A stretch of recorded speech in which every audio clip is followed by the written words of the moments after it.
بسم الله الرحمن الرحيم ولقد جئناهم بكتاب فصلناه على علم هدى ورحمة لقوم يؤمنون هل ينظرون إلا تأويله يوم يأتي تأويله يقول الذين نسوه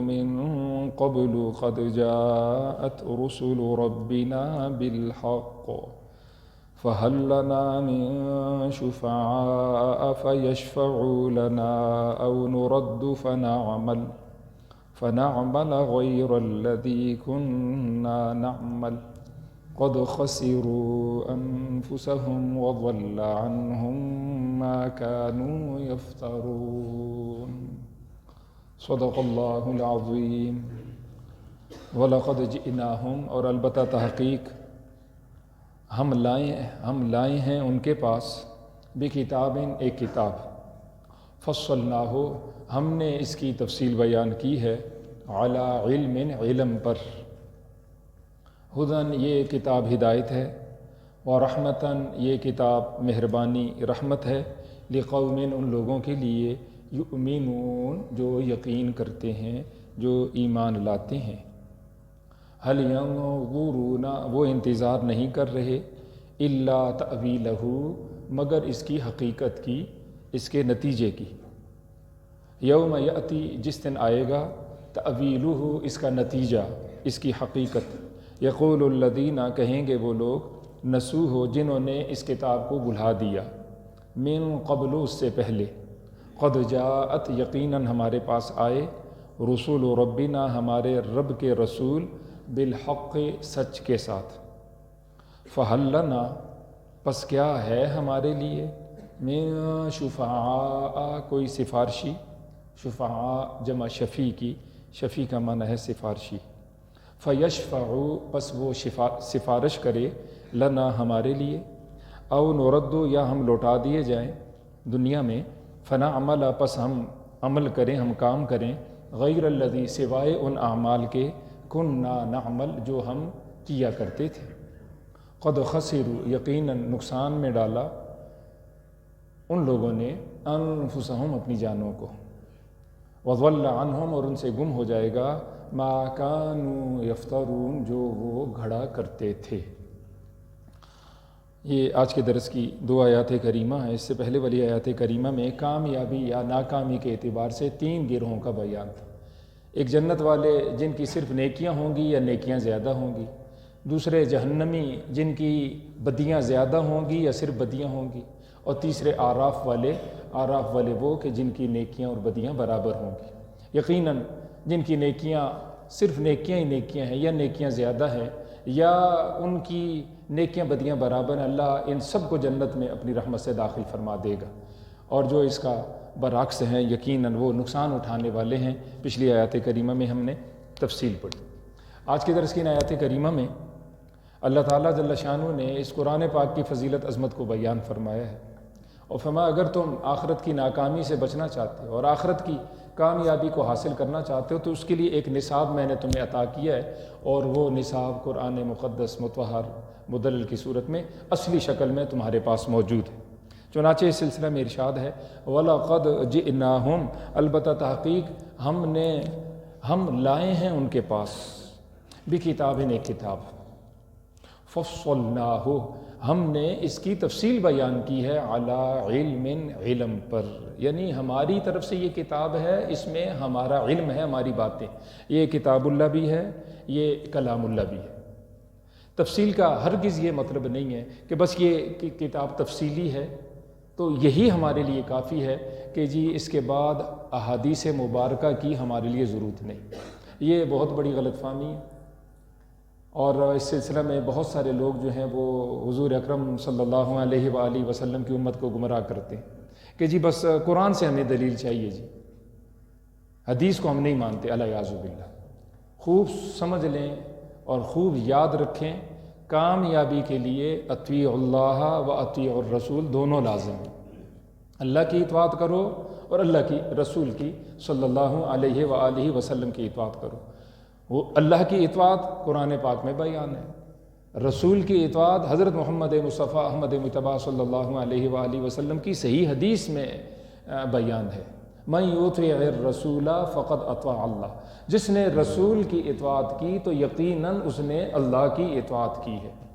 حضور کے دنیا میں بھیجے جانے کے مقاصد میں سے ایک بڑا مقصد یہ ہے وَيُعَلِّمُهُمُ الْكِتَابَ وَالْحِكْمَةَ، کہ حضور تشریف لائیں اور وہ امت کو کتاب اور حکمت کی تعلیم دیں۔ ساری امت کا اجماع ہے کہ حکمت سے مراد سنت ہے، حضور کی صحیح حدیث ہے کہ آپ نے حضور اکرم صلی اللہ علیہ وآلہ وسلم نے جہاں امت کو کتاب سکھائی ہے، وہاں حضور اکرم صلی اللہ علیہ وآلہ وسلم نے اپنی امت کو اپنی حدیث بھی اپنی سنت بھی سکھائی ہے۔ فرق اتنا ہے کہ ایک ہے وحی خفی، ایک ہے وحی جلی۔ خفی کا مطلب یہ ہے چھوٹی وحی اور پوشیدہ وحی، اور جلی کا مطلب یہ ہے بڑی وحی۔ بڑی وحی سے مراد قرآن ہے جو جبرائیل کے ذریعے سے حضور اکرم صلی اللہ علیہ وآلہ وسلم پہ نازل کیا گیا۔ اس کے الفاظ بھی اللہ کی طرف سے، اس کا معنی بھی اللہ کی طرف سے۔ اس کو وہی مطلوب بھی کہتے ہیں جس کی ہم تلاوت کرتے ہیں۔ نماز میں ہم قرآن پاک کی تلاوت کرتے ہیں، تراویح میں ہم قرآن پاک کی تلاوت کرتے ہیں، عام طور پر ہم قرآن پاک کی تلاوت کرتے ہیں۔ اس انداز سے ہم نماز میں یا نماز سے بعد احادیث مبارکہ کی تلاوت نہیں کرتے۔ اس وحی کو وحی مطلوب کہا جاتا ہے، تلاوت اس کی جاتی ہے۔ وحی مطلوب بھی کہا جاتا ہے، وحی جلی بھی کہا جاتا ہے۔ ایک ہے وحی خفی یا غیر مطلوب جس کی تلاوت نہیں کی جاتی، وہ ہے حضور اکرم صلی اللہ علیہ وآلہ وسلم کی احادیث مبارکہ۔ خوب یاد رکھیں، ما ینطق عن الہوا ان ہوا الا وحی یوحی، حضور اپنی خواہش سے بات نہیں کرتے، جو وہ بات کرتے ہیں تو ان پر وحی آتی ہے۔ وحی اگر الفاظ بھی اللہ کی طرف سے، معنی بھی اللہ کی طرف سے، وہ قرآن ہے۔ اگر الفاظ حضور اکرم صلی اللہ علیہ وآلہ وسلم کے ہوں اور معنی اللہ نے عطا کیا ہو، سمجھ اس کی اللہ نے عطا فرمائی ہو، علم اللہ نے عطا کیا ہو، تو اس کو کیا کہا جاتا ہے؟ حدیث۔ یہ دونوں چیزیں لازم اور ضروری ہیں۔ قرآن پاک کی تفسیر یا تو قرآن خود بیان کرتا ہے، چنانچہ ہم دیکھتے ہیں کسی جگہ بڑی مختصر سی بات ہے، وہی والی بات کسی دوسری صورت میں تفصیل کے ساتھ ہے۔ ایک صورت ہے، چھوٹی سی صورت ہے، دوسری صورت ہے وہ لمبی چوڑی جو ہے وہ احکامات پہ مشتمل ہے، اور اس میں ہزاروں سینکڑوں مسائل آ جاتے ہیں۔ تو قرآن خود، القرآن یفسر بعضہ بعضا، قرآن خود بعض کی تفسیر بیان کرتا ہے۔ دوسرا، اس کی تفسیر حضور اکرم صلی اللہ علیہ وآلہ وسلم نے بیان فرمائی ہے صحیح حدیث میں۔ چنانچہ علماء نے بڑی چھان بین کر کے، تحقیقات کر کے، جن راویوں سے وہ روایت کی جا رہی ہے ان کے اسلام کے بارے میں چھان بین ہے، ان کے تقوی کے بارے میں ہے، ان کے علم کے بارے میں، ان کے حافظہ کے بارے میں ہے، ان کے عدل و انصاف کے بارے، ایک ایک راوی کی پوری تحقیقات ہوئی ہیں۔ صحابہ تو سارے کے سارے، صحابہ تو کلہم عدول، صحابہ تو سارے کے سارے عادل تھے۔ بعد کے لوگوں میں تابعین، تبع تابعین اور اس کے بعد کے زمانے کی پوری چھان بین کر کے پھر علماء نے بتایا ہے کہ یہ حدیث صحیح ہے، یہ حدیث کمزور ہے، یہ ضعیف ہے، یہ قابل استدلال ہے، یہ قابل استدلال نہیں، اس سے ایمان ثابت ہو سکتا ہے، اس سے عمل ثابت ہو سکتا ہے، اس سے فضیلت ثابت ہو سکتی ہے۔ پوری تحقیقات علماء کی موجود۔ اس لیے کامیابی کے لیے بہت لازم اور ضروری ہے، جہاں ہمارا قرآن پر یقین ہے، اسی طرح ہم نے حضور اکرم صلی اللہ علیہ وآلہ وسلم کی حدیث کو ماننا ہے، اور اس پہ میرا آپ کا یقین ہے۔ ابو داؤد شریف کی روایت ہے، حضور اکرم صلی اللہ علیہ وآلہ وسلم نے فرمایا، بعد کے لوگوں میں کچھ ایسے لوگ آئیں گے، اس کا مفہوم ہے کہ وہ تکیہ لگا کے بڑے استغنا کے ساتھ وہ کہے گا حسبنا کتاب اللہ، جی بس ہمارے لیے صرف اللہ کی کتاب کافی ہے، ہمیں کسی اور چیز کی ضرورت نہیں ہے۔ جس طرح غلام احمد پرویز منکرین حدیث میں سے گزرے ہیں، اس سے بہت سارے لوگ تعلیم یافتہ دنیا کے اعتبار سے پڑھے لکھے لوگ بڑے متاثر ہوگی اس کی عبارات سے، اس کی تحریروں سے، اس کی کتابوں سے، کئی لوگ گمراہ ہو گئے۔ انہوں نے کہا جی حدیث کی کوئی ضرورت نہیں، الیاذ باللہ۔ دیکھیے نا قرآن پاک میں نماز کا حکم ہے، جگہ جگہ اقیموا الصلاۃ یقیمون الصلاۃ، یہ سب باتیں ہیں۔ مجھے بتائیں کس جگہ قرآن پاک میں نماز کا سبق موجود ہے؟ کس جگہ موجود ہے پہلے کھڑا ہونا ہے؟ قرآن پاک میں کس جگہ موجود ہے پہلے رکوع کرنا ہے، پھر 2 سجدے کرنے، اتحیات میں یہ پڑھنا؟ فرض اتنے ہیں صبح کے، سنتیں اتنی ہیں، واجب اتنے ہیں، جی ظہر کا یہ معاملہ ہے، عصر کا یہ، مغرب کا یہ احکامات ہیں۔ ان چیزوں سے نماز ٹوٹ جاتی ہے، ان سے نہیں ٹوٹتی، یہ فرائض ہیں، یہ واجب ہے، یہ سنن ہے، یہ مستحبات ہیں۔ یہ سب کچھ ہمیں قرآن سے نہیں ملتا. یہ کہاں سے ملے گا؟ حضور اکرم صلی اللہ علیہ وآلہ وسلم کی حدیث سے. زکوٰۃ کا بیان ہے، زکوٰۃ دو، بڑی فضیلتیں بیان ہیں، نہ دینے والوں کے لیے وعیدیں ہیں.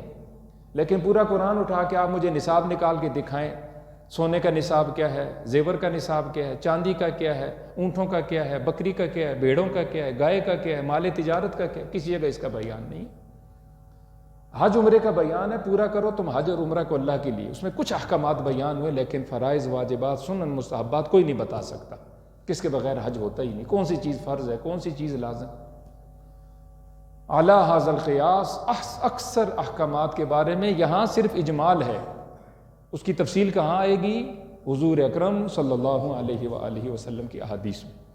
تو فرمایا تم میں سے کوئی ایسا شخص نہ ہو جو یہ کہے جی کہ میرے لیے بس حسبنا کتاب اللہ. حضور نے خود فرمایا، ابو داؤد شریف کی روایت ہے، اوتیت القرآن انی اوتیت القرآن ومثلہ معہ.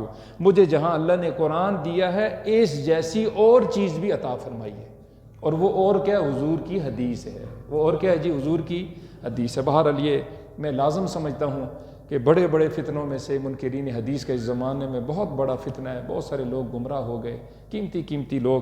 تو لازم ہے ہم سب کے لیے، صرف علماء کے لیے نہیں، ہم سب کے لیے، کہ ہم حضور کے جہاں قرآن کا دفاع کرتے ہیں وہاں حضور اکرم صلی اللہ علیہ وآلہ وسلم کی صحیح حدیث کا بھی ہم دفاع کرنے والے ہوں، اور اس کا دفاع کرنے والے ہوں، وہ سلسلہ میں لوگوں کو رہنمائی دینے والے. تو یہ کتاب ہم نے دی ہے، یہ تفصیلی کتاب ہے. اعلیٰ علم، اس میں میرا علم ہے، میں نے اپنے علم کے ساتھ یہ کتاب عطا فرمائی ہے. ہدن، یہ کتاب ہدایت ہے. چنانچہ نماز کی ہر رکعت میں ہم اللہ سے ہدایت مانگتے ہیں، اہدنا الصراط المستقیم. تو وہاں ایک دم سے اللہ نے اگلی صورت میں فرمایا ذالک الکتاب لا ریب فیہ، یہ کتاب ہے. تمہیں ہدایت چاہیے، ھدی للمتقین، ہدایت یہاں سے ملے گی. نصاب تمہارے ہاتھوں میں، پڑھو تو صحیح، تو اس طرف آؤ تو صحیح. حضور ساری زندگی نماز پڑھتے رہے. اس کائنات میں سب سے زیادہ ہدایت یافتہ آدمی کون ہے جی؟ حضرت محمد مصطفیٰ احمد مجتبیٰ صلی اللہ علیہ وآلہ وسلم، سب انبیاء. آخری نماز میں بھی حضور نے یہ پڑھا اہدنا الصراط المستقیم، یہ نہیں پڑھا. کافروں کا بڑا اعتراض ہے. وہ کیفر کہتے ہیں جی ان کا بچہ پیدا ہوتا ہے اس کو اہدنا الصراط المستقیم سکھاتے ہیں، مرتے مرتے مر جاتا ہے اہدنا الصراط المستقیم، یا اللہ سیدھا راستہ دے، یا اللہ سیدھا راستہ دے. ان کو تو مرتے دم تک اہدنا الصراط المستقیم سیدھا راستہ ہی نہیں ملتا. تو اس کا جواب یہ ہے کہ اللہ تعالیٰ جل شانہ کے قرب کے جو مراتب ہیں، اللہ کے قرب نزدیکی کے جو درجات ہیں، ان کی کوئی حد نہیں. جس طرح اللہ کی شانوں کی کوئی حد نہیں ہے، اسی طرح اللہ تعالیٰ جل شانہ کے نزدیکی کے جو درجات ہیں اس کی بھی کوئی حد نہیں. یہ نہیں مانگا جاتا کہ ہمارے پاس صراط مستقیم ہے ہی نہیں. یا اللہ ہے، تو نے دی ہے، یہ قرآن ہمارے پاس ہے، دین اسلام، حضور کا دین جو ہے وہ صراط مستقیم ہے، لیکن یا اللہ اس پہ تو مستقیم فرما کہ موت تک مجھے ثابت قدمی نصیب فرما. یہ مانگا جاتا ہے. اور یا اللہ جو تو نے مجھے اپنا قرب دیا ہے نا صراط مستقیم کی وجہ سے، اپنی نزدیکی دی ہے، اور نزدیکی عطا فرما، مجھے اور قریب کر، مجھے اور قریب کر. اس کا یہ معنی نکلے. اگر غیر مسلم ہم پر اعتراض کر دے یقین ہم چپ کر جائیں گے. ہم کہیں یہ بات تو بڑی عقلی ہے جی، بڑی عقلی ہے. کل ہی میں سن رہا تھا، اللہ تعالیٰ معاف فرمائے، جو صحابہ پہ تبرہ کرتے ہیں، وہ کہنے لگے جی دیکھو ایک پتھر ہے، سب اس کو چومتے ہیں، 3 پتھر ہے، سارے اس کو مارتے ہیں. یہ پتھر، ایک پتھر کو حضور نے چوما ہے، تب بعد والے چومتے ہیں. 3 پتھروں کو سب نے مارا ہے، تو بعد والے سارے ان 3 پتھروں کو یعنی شیاطین کو کیا کرتے ہیں؟ مارتے ہیں. پھر اس نے کہا جی دیکھو ایک پہ تولہ ہے، دوسرے پہ تبرہ ہے. تولہ کا مطلب محبت ہے، تبرہ کا مطلب جو ہے برا بلا کہنا. الیاذ باللہ یہاں سے ثابت کر رہا تھا حضرت سیدنا علی المرتضیٰ پہ محبت ہونی چاہیے، 3 خلفاء پہ کیا ہونی چاہیے؟ الیاذ باللہ نفرت ہونی چاہیے، ان پہ تبرہ ہونا چاہیے. الامان الحفیظ. جب ہمارے پاس علم ہی نہیں ہوگا ہم کہاں جائیں گے پھر؟ اور علماء کے پاس ہم بیٹھتے ہی نہیں. اب آگے جو سب بول کو سن رہے ہیں، باتوں کو سن رہے ہیں، سب کہتے ہیں واہ واہ واہ واہ واہ واہ واہ واہ، کیا باتیں، کیا شان ہے، کیا عظمت ہیں جی، واہ جی واہ جی. اللہ تعالیٰ معاف فرمائے. عرض کرنے کا مقصد قرآن کی طرف آ جائیں. قرآن سے ہم کچھ سیکھیں کہ انبیاء کی شانیں کیا ہیں، صحابہ کی شانیں کیا ہیں، اولیاء کی شانیں کیا ہیں، اور اللہ کے موتی اور فرما بردار ان کی عظمت شان کے ہیں۔ بہرحال یہ زندگی کے ہر شعبے میں ہماری رہنمائی کرتی ہے۔ علی علم ہدن کا یہی معنی ہے، میرے علم کے ساتھ یہ کتاب ہے، یہ رہنما ہے۔ اور رحمت چاہیے تمہیں دنیا آخرت میں، آ جاؤ تمہیں قرآن پاک پہ ایمان لاؤ، اس کا حق ادا کرو، تمہیں دنیا آخرت کی رحمت اپنی آغوش میں لے لے گی۔ لقوم، لیکن ایک شرط ہے ان لوگوں کے لیے، یؤمنون، جو یقین کرتے ہیں، ولا یزید الظالمین الا خسارہ۔ یہ قرآن میرے آپ کے لیے تو رحمت بنے گا، لیکن جو ظالم ہے اس کے لیے سوائے خسارے کے کچھ اور نقصان اضافہ نہیں کرے گا۔ اس کی اکڑ بڑھ جائے گی، اس کا تکبر بڑھ جائے گا، غرور بڑھ جائے گا، اس میں سے کچھ نہ کچھ وہ نکالے گا، کہے گا دیکھو جی یہ بھی غلط، وہ بھی غلط، وہ بھی غلط، وہ بھی غلط، الیاذ باللہ۔ فرمایا حل ینظرون، اس کو نہ ماننے والے، اس کو اپنا امام نہ ماننے والے، پیشوا نہ بنانے والے، وہ انتظار نہیں کرتے الا تأویلہ، مگر اس کی حقیقت کی۔ وہ چاہتے ہیں اس کی حقیقت کھلے، سچ کیا ہے جھوٹ کیا ہے، وہ تو ابھی تو نہیں کھلتی، وہ تو موت کے وقت کھلے گی۔ ہاں ابھی کچھ چیزوں کو اللہ نے چھپا دیے، اور نتیجہ یقیناً اللہ کے علم میں ہے، لیکن وہ آؤٹ نہیں ہوا۔ اللہ فرماتے ہیں افنجعل المسلمین کالمجرمین، کیا ایک فرما بردار ہے دوسرا نافرمان ہے؟ کیا ہم مسلمانوں کو مجرموں کی طرح کر دیں گے؟ نہیں کریں گے۔ ما لکم کیف تحکمون، تمہیں کیا ہوا ہے، تم عقل نہیں رکھتے، سمجھ نہیں رکھتے۔ ایک ہر وقت میری ڈر رکھتا ہے، فرض واجب حقوق اللہ حقوق العباد کا اہتمام کرتا ہے، دوسرا باغی ہے۔ تم کیا وہ مزوں میں ہو، بے شک دنیا کے کروڑ مزوں میں ہو، اور اس کے پاس ایک مذہب ہی نہیں بیچارے، کروڑ اس کے پاس مسائل ہیں، لیکن اللہ فرماتے ہیں یہ فرما بردار نافرمان جیسا نہیں ہو سکتا۔ اگر مزید آپ پڑھیں، یہ تو سورۃ القلم کی آیت کریم ہے، سورہ جاثیہ پڑھیے 25ویں پارے کی، بڑے خوبصورت انداز سے اللہ نے فرمایا ام حسب الذین اجترحوا السیئات ان نجعلہم کالذین آمنوا وعملوا الصالحات، کیا لوگوں نے یہ خیال کیا ہے جو ہمیشہ گناہ کرتے ہیں، گناہ کے منصوبے کرتے ہیں، نافرمانی میں زندگی گزارتے ہیں، ہم ان کو ان لوگوں کی طرح کر دیں گے جو ایمان لائے اور نیکی کرتے رہتے ہیں؟ اگلی بات سنیں، ہرگز ہم ایسا نہیں کریں گے۔ سواء محیاہم ومماتہم، یہ جو پہلے لوگ ہیں نا نافرمان، ان کی زندگی اور موت ہمارے لیے برابر ہے۔